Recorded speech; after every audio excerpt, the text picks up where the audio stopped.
우리에게 은혜 베풀어 주시고 우리 모든 죄를 사해 주시는 주님의 그 놀라우신 은혜 가운데서 날마다 주님을 찬양하며 주님의 귀한 사랑을 전파하며 살아갈 수 있는 우리 사도계 모든 성도 되시기를 주님의 이름으로 간절히 축원합니다. 바둑에 완전히 푹 빠진 바둑 집사님이 계셨어요.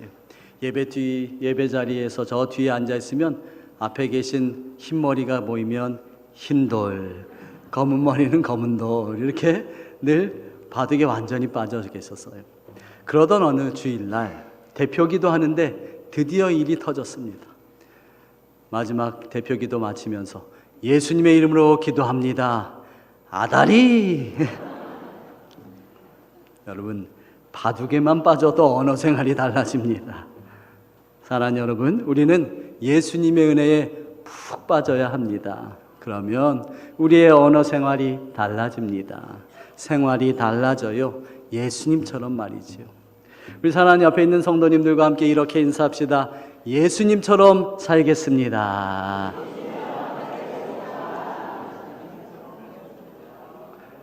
예수님처럼 말하고 예수님처럼 행동할 수 있는 우리 모두가 되시길 간절히 소망합니다. 여러분, 예수님께서 십자가를 지시기 위해서 예루살렘에 입성하셨을 때에 가장 먼저 하신 일이 무엇입니까? 공관복음을 보면 예수님께서 예루살렘에 입성하시고 가장 먼저 하신 일은 바로 성전을 척결하시는, 성전을 정결케 하시는 성전 척결 사건이었습니다. 그 이후에 예수님은 당시 유대 종교 지도자들의 미움의 대상이 되었습니다. 그 일로 인해서 종교 지도자들이 결심한 거예요. 반드시 예수님을 잡아서 죽이리라. 하지만 예수님은 성전에서의 그들의 죄악을 드러내시며 그들의 악한 본성을 깨우치십니다. 그런데요, 예수님께서 그들을 위해서 베푸시는 말씀은요, 대부분 천국은 이런 것이다 라는 것을 말씀하셨어요. 예수님은 그들의 굳은 마음을 깨뜨리시기 위해서 천국을 알려주셨습니다. 비유를 통해서 천국은 이런 곳이다, 하나님이 통치하시는 하나님의 나라, 천국은 이런 사람들이 차지하게 된다라고요.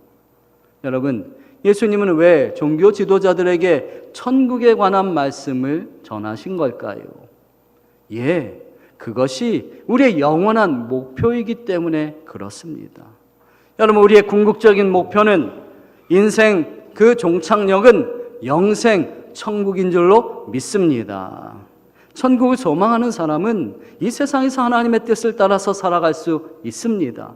그렇기에 예수님은 천국에 관한 말씀을 하시면서 너희도 천국 백성으로 살아라 라는 거예요. 하나님께서 선택하신 유대 민족, 그 가운데서도 가장 정점에 유대 종교 지도자들이 있었습니다. 그들을 통해서 하나님께서 모든 이방인에게 복음을 전하고 천국이 전해지기를 바라시면서 그들을 택하셨습니다. 그러나 그 길을 가지 못하고 실패하고 만 겁니다. 그런 그들에게 다시금 천국을 소망하는 천국 백성이 되라고 비유로 계속해서 말씀하고 계십니다. 여러분, 천국을 소망하는 사람들은 이 세상을 헛되게 살 수 없습니다. 천국을 바라보며 천국을 소유한 사람은 이 세상에서 주님이 원하시는 그 길을 따라서 살아갑니다. 그렇기에 오늘도 주님이 유대 종교 지도자들에게 들려주시는 천국의 말씀을 통해서 저와 여러분들도 천국을 소망하는 사람이 되라고 부탁하고 계십니다. 오늘 본문이 들어있는 마태복음 25장은 앞장인 마태복음 24장에서부터 시작하는 말씀입니다. 예수님께서 예루살렘 성전을 방문하고 나오시면서 이 성전이 돌 위에 돌 하나도 남지 않고 무너질 것이라고 말씀하셨어요. 그러자 예수님께서 감람산에 앉아 계실 때에 제자들이 예수님께 나와서 묻습니다. 어느 때에 예루살렘 성전이 무너지며 또한 세상 끝에는 어떠한 징조가 일어나겠습니까? 제자들은 예루살렘 성전이 무너질 때가 바로 종말이라고 생각했던 거예요. 그러자 예수님께서 하신 대답이 이것입니다. 우리 마태복음 24장 7절과 8절 말씀 함께 읽어보겠습니다. 시작. 민족이 민족을, 나라가 나라를 대적하여 일어나겠고 곳곳에 기근과 지진이 있으리니 이 모든 것은 재난의 시작이니라. 아멘. 그런데요, 여러분, 예수님께서 말씀하신 이 마태복음 24장과 25장의 종말에 관한 강조점은요, 때와 시기에 있지 않습니다. 그날과 그때에 관해서 알려주시는 말씀이 아닙니다. 오늘 본문 25장 13절에서 예수님께서 분명하게 우리에게 이것을 밝히시고 있어요. 우리 함께 읽어봅시다. 시작. 그런즉 깨어있으라. 너희는 그날과 그때를 알지 못하느니라. 아멘. 데살로니가전서 5장 1절과 2절에서 사도 바울도 이것에 대해서 분명하게 말하고 있습니다. 함께 읽어봅시다. 시작. 형제들아, 때와 시기에 관하여는 너희에게 쓸 것이 없음은 주의 날이 밤에 도둑같이 이를 줄을 너희 자신이 자세히 알기 때문이라. 아멘. 자, 그럼 예수님께서 오늘 마태복음 24장부터 25장에서 이제 인류의 모든 죄를 사하시기 위해서 십자가를 지시기 바로 직전에 왜 이렇게 종말에 관한 말씀을 하시는 걸까요? 주님의 종말 메시지의 그 핵심은 무엇일까요? 예, 그것은 바로 그 앞장 24장 42절부터 45절에 아주 잘 나와 있습니다. 우리 함께 읽어봅시다. 시작. 그러므로 깨어있으라. 어느 날에 너희 주가 임할는지 너희가 알지 못함이니라.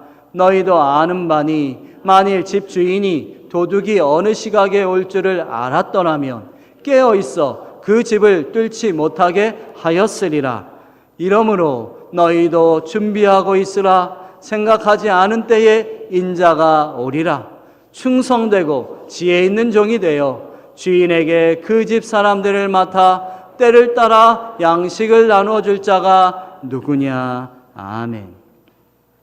예수님께서 종말에 관한 비유의 말씀을 하시면서 우리에게 강조하시는 것은 바로 천국을 소망하는 사람이 되라는 겁니다. 그런데 그 천국은 누구도 알 수 없고 오직 하나님만 아시기에 그날을 준비하며 맡겨진 사람들에게 때를 따라서 하나님의 뜻을 전해줄 충성되고 지혜로운 종이 되어라 라는 거예요.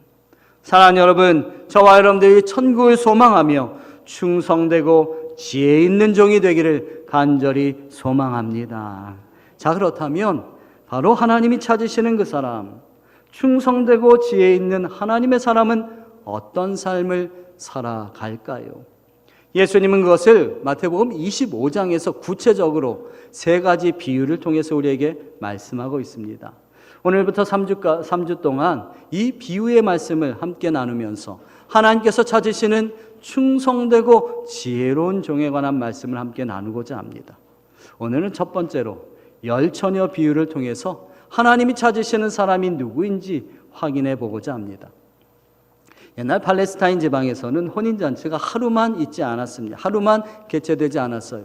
하루뿐만 아니라 일주일씩이나 계속해서 계속적으로 행하여 주는 것이 일반적이었습니다. 결혼식은 낮이 아니라 보통 저녁이나 한밤중에 행해졌습니다. 날씨가 너무 더운 곳이니까 낮에는 행사를 할 수가 없고 저녁에 그렇게 잔치를 벌이는 거죠. 신랑은 자기 친구들과 함께 어울려서 오랜 시간을 즐기다가 한밤중에 신부집으로 행진을 합니다. 한편 신부는 신부의 친구들과 함께 언제 도착할지 모르는 신랑을 기다렸습니다. 마침내 신랑이 도착하면 신부는 자기 친구인 들러리들과 함께 나가서 신랑을 영접하고 등불을 켜고 신랑의 집을 향해서 떠나가는 그러한 행렬이 벌어집니다. 그런데 오늘 본문의 말씀처럼 신랑의 행차가 의외로 늦어지는 경우가 많았습니다. 밤이 깊어집니다. 생각했던 것보다 너무 늦어집니다. 오늘 밤은 안 올 것 같다. 이렇게 기다리지 말고 잠이나 자자. 하나둘 잠이 들어서 골아떨어지기 시작합니다. 10명의 들러리 처녀가 졸음을 이기지 못하고 잠이 들었습니다. 그런데 깊은 밤에 정적을 깨뜨리고 밤 공기를 헤치면서 시끄러운 소리가 들려옵니다. 보라, 신랑이 온다. 기름을 미리 준비하고 있던 5 처녀는 신랑을 맞아서 잔치집에 들어가고, 기름을 예비하지 못했던 5 처녀는 뒤늦게 시장에 가서 기름을 사가지고 등잔을 채워 넣고 잔치집에 도착하지만 때는 이미 늦어서 잔치집의 문이 완전히 닫혀버린 후였습니다. 아무리 문을 두드리고 열어달라고 애원을 하지만 소용이 없습니다. 닫힌 문에서 들려오는 신랑의 소리는 나는 당신을 도무지 알지 못합니다 일 뿐이었습니다. 기름을 준비하지 못한 5 처녀는 미련한 처녀, 기름을 준비하고 예비했던 5 처녀는 슬기로운 처녀라고 말씀하고 있습니다. 오늘 말씀이 우리에게 주는 메시지는 무엇일까요? 종말의 때와 가까운 이 시대 속에서 충성되고 지혜 있는 종을 찾으시는 하나님의 메시지는 무엇일까요? 첫째로, 형식이 내용을 대신할 수 없다는 것을 말씀해 줍니다. 미련한 5 처녀도 지혜로운 슬기로운 5 처녀와 마찬가지로 결혼잔치에, 그 혼인잔치에 초청을 받고 초대를 받은 사람들입니다. 그리고 그들은 똑같이 이 초대에 기쁘게 응했습니다. 다 함께 잔치자리에 나아갔습니다. 그런데 그들 모두 다 같이 또한 잠이 들었습니다. 피곤하니까 미련한 처녀나 슬기로운 처녀나 함께 졸며 잤습니다. 그리고 그들은 다 똑같이 등을 가지고 있었습니다. 외적인 삶의 방법은 똑같았습니다. 다 같았습니다. 그러면 다른 것이 무엇이 있습니까? 그것은 바로 기름 준비였습니다. 지혜로운 5 처녀는 기름을 준비하고 있었지만 미련한 5 처녀는 기름을 준비하지 못했습니다. 그럼 여기서 말하는 기름은 무엇을 의미하는 걸까요? 그것은 바로 우리 신앙의 내용, 삶의 내용입니다. 무엇보다도 우리 안에 하나님을 향한 진실함을 의미하는 겁니다. 미련한 5 처녀가 신랑을 맞이하는 진실한 마음이 있었다면 그들은 최선을 다했을 겁니다. 그에 반해서 지혜로운 5 처녀는 진실한 마음으로 신랑을 맞이하는 일에 정성을 다했던 겁니다. 흔히 교회에 출석하는 성도들 가운데 형식이 있기 때문에 내용이 있다라고 생각하는 분이 많습니다. 예를 들면 이렇습니다.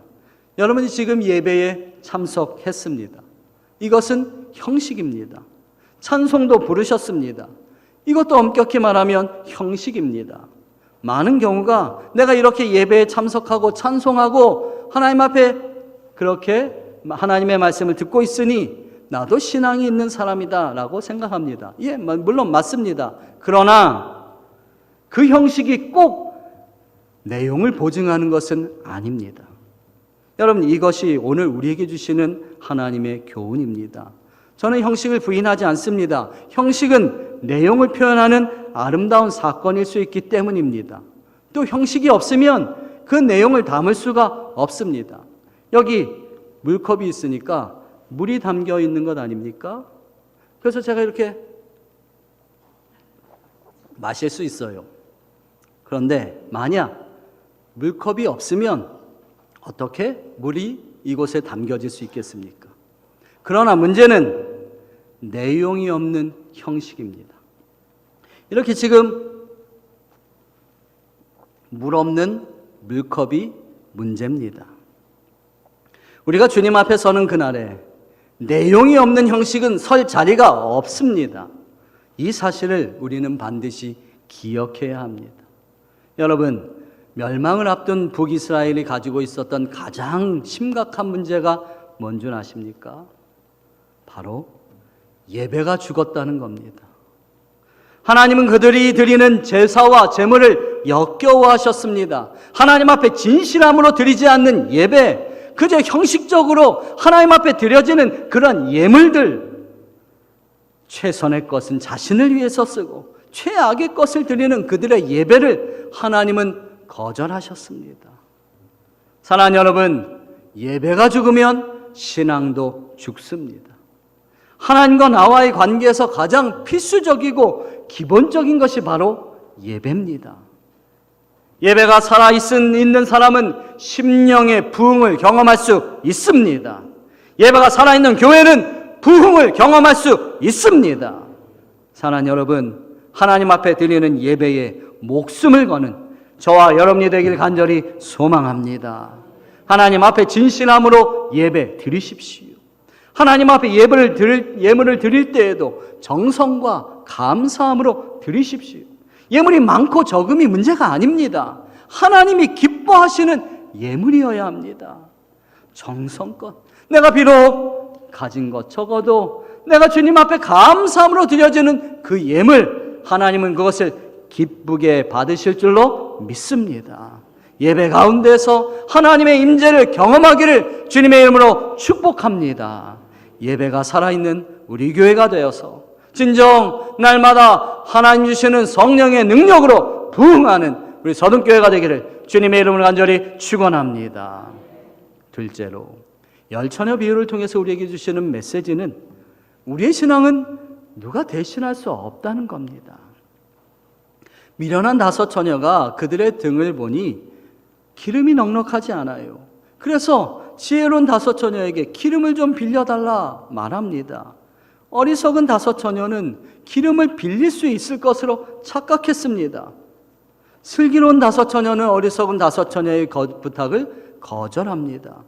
얼른 생각하면 슬기로운 5 처녀가 너무 인색하지 않은가 생각할 수 있습니다. 그러나 여기서 우리에게 주님께서 주시는 메시지, 교훈이 무엇일까요? 그것은 신앙의 내용은 절대로 빌릴 수 없다는 겁니다.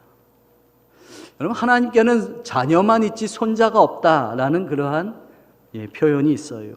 이 말은 우리 한 사람 한 사람이 신앙 고백을 통해서 하나님의 자녀가 되는 것이지, 내 아버지가 믿었기 때문에 아들인 내가 저절로 하나님의 자녀가 되는 것은 결단코 아니라는 말입니다. 신앙은 인격적으로 나 스스로 예수 그리스도를 구주로 고백하는 곳에서 시작합니다. 신앙의 삶은 누구도 대신할 수가 없습니다.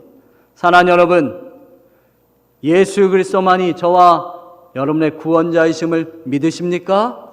아멘. 예수님만이 우리의 유일한 생명의 길이심을 믿으십니까? 예수님만이 우리의 삶의 주인이심을 믿습니까? 박종호 성가사의 간증을 들었어요. 딸로부터 간을 이식받고 많이 울었다라는 고백이었습니다. 내 생명을 주어도 아깝지 않은 그러한 딸, 내가 간을 주어야 하는데 내 딸이 내게 간을 주었습니다 하면서 눈물을 펑펑 흘리는 그러한 고백을 들었어요. 여러분, 만약 여러분 자녀가 장기기증 서약을 했다고 생각해 보십시오. 그러다가 여러분의 자녀의 간하고 딱 맞는 사람이 나와서 내일 수술 날짜를 잡았는데 그 기증받기로 한 그 환자가 사회에서 죄를 너무나도 많이 지은 그런 파렴치한이라면 여러분은 부모로서 어떻게 하시겠습니까? 그런 사람한테 너의 그 소중한 간을 주지 않아도 돼. 그런 사람 죽어도 마땅하지. 그렇게 생각되지 않겠습니까? 내 딸의 그 소중한 장기를 그런 파렴치한에게 기증하는 거 무가치하게 여겨서 기증을 말리는 것, 그것이 부모의 마음 아니겠습니까? 여러분, 그런데 하나님은 그렇게 하지 않으셨습니다. 그래, 저 인간들은 죽어도 마땅하지. 그렇게 하지 않으셨습니다.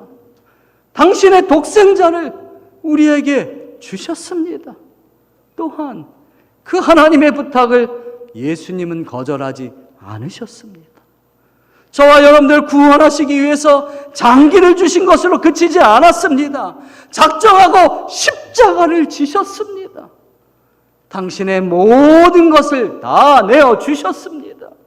생명까지도 다 주셨습니다.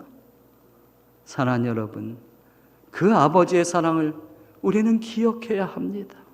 우리를 향하신 예수님의 사랑을 절대로 잊지 마십시오. 사랑하는 여러분, 우리 인생의 목적은 그저 행복이 아니라 나를 창조하신 그분을 닮아 거룩해지는 겁니다. 빛이 되어야 합니다. 썩어가는 세상을 썩지 않게 하는 소금이 되어야 합니다. 어두운 세상을 비추는 빛이 되십시오.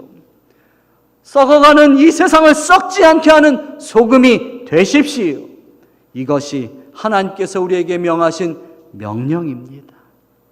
이 세상의 빛으로 소금으로 살아 예수님의 사랑을 보여줄 수 있는 저와 여러분들 되시길 주님의 이름으로 간절히 축원합니다. 마지막으로 열처녀 비유를 통해서 우리에게 주시는 메시지는 기회란 언제나 있는 것이 아니라는 겁니다. 잔치집의 문이 닫혔습니다. 한 번 닫힌 문은 다시 열 수가 없습니다. 그렇습니다. 닫히기 전에 범사에 기회란 것이 있습니다. 신랑이 오기 전에 어리석은 처녀들도 기름을 살 수 있는 기회는 얼마든지 있었습니다.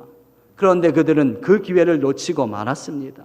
아마 이 처녀들은 기름은 언제나 살 수 있을 것이라고 생각했을 겁니다. 우리는 마음만 먹으면 언제든지 할 수 있는 것으로 착각합니다. 그러나 삶의 기회가 언제나 그렇게 주어지는 것은 아닙니다. 어느 한순간 내 인생의 기회의 문이 닫혀버릴 수 있습니다. 그렇게 되면 아무리 몸부림쳐도 소용이 없습니다. 그래서 성경은 우리에게 이렇게 말합니다. 고린도후서 6장 2절 하반절 말씀 우리 함께 읽어봅시다. 시작. 보라, 지금은 은혜 받을 만한 때요. 보라, 지금은 구원의 날이로다. 아멘. 지금은 기름을 살 수 있습니다. 지금은 하나님의 구원에 동참할 수 있습니다. 지금은 주님을 의지할 수 있습니다. 지금은 기회가 있습니다. 그러나 내일은 우리의 시간이 아닐 수도 있습니다. 그 사실을 기억해야 합니다. 기회의 문이 닫힐 수 있습니다. 내가 용서받을 수 있는 기회, 말씀을 붙잡고 말씀을 의지하며 말씀을 묵상하며 그 말씀을 통해서 하나님의 은혜를 받을 수 있는 기회, 주님을 섬길 수 있는 기회, 그런 기회가 언제나 오는 것은 아닙니다. 어떻게 생각하면 신랑이 늦게 왔다는 그 사실이 우리에게 얼마나 감사한 일인지 모릅니다. 여러분, 오늘이 나의 마지막 날이 아니라고 장담할 수 있는 분이 계십니까? 내일은 우리의 시간이 아닐 수도 있습니다. 그럼에도 불구하고 한 번도 깨지 않고 세상 잠에 취해서 어제도 그렇게 살았으니까 오늘도 그냥 그렇게 살아가는 거지 하면서 살 수 있겠습니까? 그저 습관대로 살아가면 안 됩니다. 우리가 예수님을 밀어내고 내 뜻대로 행한 모든 일엔 반드시 후회가 따라옵니다. 그때 말씀대로 반응할 걸, 그때 말씀대로 응답할 걸, 그랬다면 더 좋았을 것을, 그때 기도하며 하나님께 묻고 듣고 즉각 순종할 걸, 그랬다면 얼마나 좋았을까. 사랑하는 여러분, 그러나 아직 늦지 않았습니다. 좋으신 하나님 앞에선 아직 늦지 않았습니다. 회개하고 돌이키면 됩니다. 값싼 은혜를 구하지 말고 진정한 마음을 하나님께 토로하면 그 시간부터 나와 하나님의 관계는 더욱 친밀해져서 기쁨이 넘치게 될 줄로 믿습니다. 사랑하는 여러분, 경건의 모양이 아닌 경건의 능력으로 살아가는 우리 모두가 되기를 간절히 소망합니다. 그리해서 우리 모두 천국 백성으로 영원한 영생을 소유하며 이 땅에서도 천국을 누리며 살아갈 수 있는 우리 사독의 모든 성도 되시기를 주님의 이름으로 간절히 축원합니다. 우리 함께 기도하겠습니다. 하나님, 천국을 소망하는 충성되고 지혜로운 종이 되라고 우리에게 말씀하여 주시니 감사합니다. 이 시대가 정말 마지막으로 치닫는 시대처럼 보입니다. 이러한 때에 더욱더 하나님의 말씀 붙잡고 그때와 그 시기를 알 수 없기에 하나님만 의지하며 주님 말씀대로 온전히 천국을 소망하는 하나님의 사람들 되게 하여 주옵소서. 예배에 목숨 거는 하나님의 사람 되게 하여 주시고 주님을 인격적으로 만나 주님이 나의 구원자시고 주님이 나의 주인이시라고 고백할 수 있는 하나님의 사람 되게 하여 주옵소서. 무엇보다 아직 기회가 있을 때에 주님을 위해서 살아가며 헌신하는 우리 사도계 모든 성도들 되게 하여 주옵소서. 예수님의 이름으로 기도하옵나이다. 아멘.